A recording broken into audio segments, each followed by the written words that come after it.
Good morning, guys. Welcome to my channel, Hairliciously. Hope all of you guys have been doing well. I myself have been pretty busy with work over the past few weeks, and I've been just doing a lot of overtime. It's just been hectic. So it's finally the weekend, and I wanted to share with you guys something that's been on my mind for a pretty long time. Before I get started, this video might be pretty controversial. There might be people that might agree and disagree with what I'm about to do.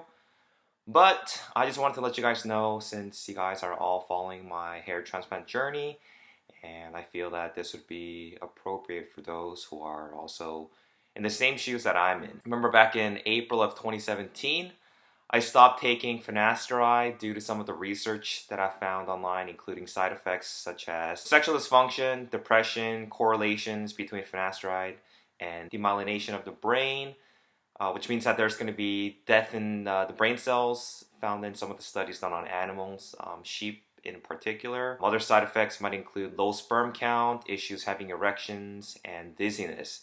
So these are just some of the side effects that can be associated with finasteride. I'm not saying that everyone who's taken it will experience it, but it's going to be a small minority of people who do experience these kind of side effects and end up stop taking it. When I started taking 1 milligram of finasteride right after having my first hair transplant, I didn't have any side effects. I wanted to let you guys know that right off of the bat, I did not have any side effects, but I stopped taking it solely based on some of the things that I've researched and read from articles, forums, and YouTube videos. The only reason why I'm getting back into taking 1 milligram of finasteride is because number one, I didn't have any side effects from the medication. I think it was more of a psychological thing where I just kind of read about all these things and the effects that it can have on people taking finasteride, and that kind of hindered me from taking it. This was probably the number one reason why I stopped taking it, was because the study that was done on some animals that caused demyelination of the brain, that actually has not been confirmed in humans.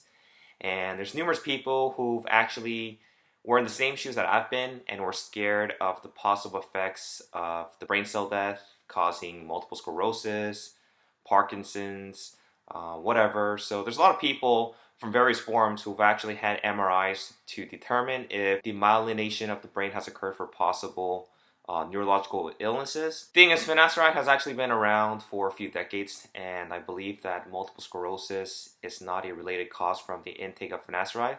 This is just my personal opinion, and also based on the fact that studies have not been performed long-term on humans to determine if finasteride actually causes neurological illnesses. This isn't something that we know, since long-term, and I mean anything over 25 years of study based on the intake of finasteride has not really been done on humans. That's because finasteride, 5 milligrams, was introduced in 1992 to treat benign prostatic hyperplasia, and it was only approved back in 1997 for hair loss.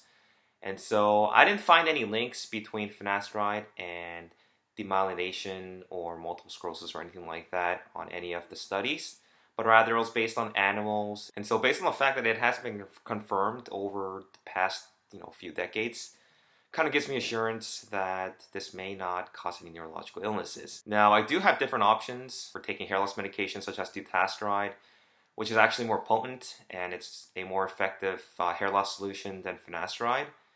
And there's also RU58841. Now, dutasteride is approved in South Korea to treat hair loss, and it's going to be a lot more effective than finasteride. I think finasteride is about 70% effective in people suffering from hair loss. Dutasteride is more like 90%. I figured that there'd be no need for me to take something stronger if finasteride can get the job done. RU58841 seems to be pretty effective as well, but it has not been approved by the FDA for hair loss, and there's no long-term studies that's been done. And so I really don't want to go that route because there's a lot of unknowns with RU58841. And if there's something that's already approved by the FDA, I'd rather go with that. Now, the good thing for me is that I don't have that much of a hair loss, or actually any hair loss at all, since my last hair transplant back in November of 2016. But I feel that there's so much uncertainty when it comes to a lot of the biotech companies that are claiming that they're going to come up with hair regeneration, hair cloning, Replicell. That's one of the things that's really been on my mind. But it seems like every time that they say that there's going to be hair loss is going to be cured within the next 5 years, it's always pushed back every 5 years.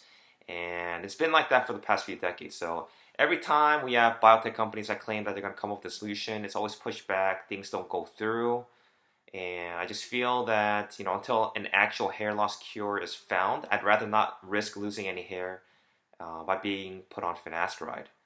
So I'm not trying to advocate finasteride at all. I'm not trying to, push anyone or tell them that finasteride is the way to go. And obviously I'm not getting paid for this because I'm pretty sure that the companies that already produce mass amounts of finasteride and Propecia are already getting paid a lot of money. But I feel that, if you're not having any side effects, like in my case, and if you're concerned about further hair loss, especially after having a hair transplant, it may be a good idea to get on finasteride or at least some type of hair loss medication, because you're most likely to recede if you've actually had a hair transplant.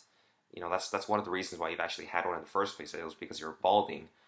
And there's really no point in having a hair transplant if you don't have a plan to try to stop or slow down hair loss. And I know that this video might be very controversial, because since my last finasteride video, I've pretty much talked about all the cons and why you shouldn't be taking finasteride. But I feel like, that's just the nature of the beast. People change views on things over time. People make different decisions. And for me, this is a choice that I will be taking for now. So, like I said, I might change my mind later down the road, but since I'm not having any side effects, I think I'm just going to go with it and start taking 1 milligram of finasteride. Where can you buy finasteride?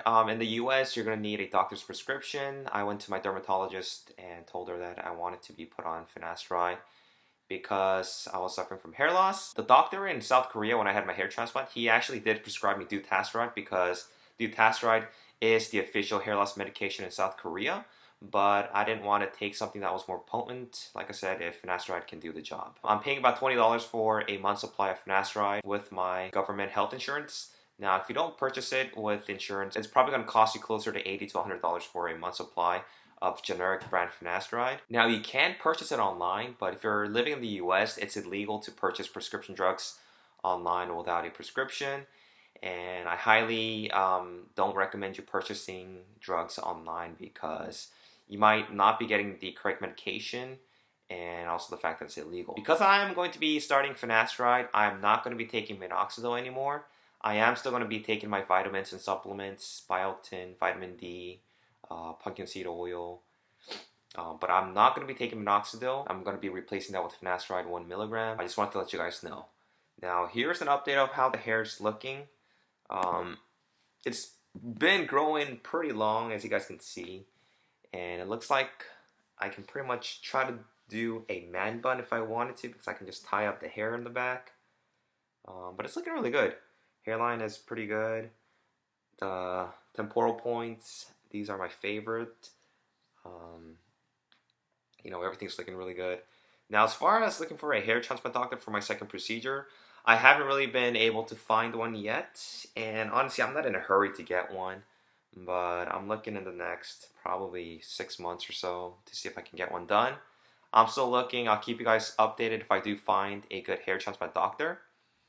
But yeah, that's pretty much it for this update. If you guys have any questions, let me know. Thanks for watching. If you have any concerns about taking finasteride or any of the side effects, leave me some comments and I'll get back to you. I hope all of you guys have a great weekend, and I will keep you guys posted. Take care.